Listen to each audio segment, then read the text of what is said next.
तर महायुतीची म्हणजे शिवसेना आणि एकनाथ शिंदेंची शिवसेना आणि भाजप यांची आगामी महानगरपालिका निवडणुकांसाठी पावलं नेमकी कशी पडतायत ते आपण जाणून घेऊया। भाजप आणि शिंदेंचं मिशन मुंबई पाहायला मिळतंय।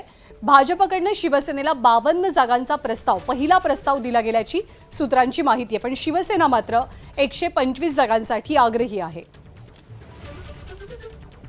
भाजपकडनं आकडेवारी सोबतच जागांची यादी शिंदेंच्या समोर ठेवली गेल्याची माहिती मिळते। शिंदेंची ताकद ज्या 52 ठिकाणी 52 वॉर्डात आहे, 52 जागांवरती आहे, त्या जागा अर्थातच शिवसेनेला द्यायची तयारी भाजपने दाखवली आहे। शिंदेंच्या शिवसेनेमध्ये 2017 सालचे जवळपास 47 नगरसेवक सध्या आहेत।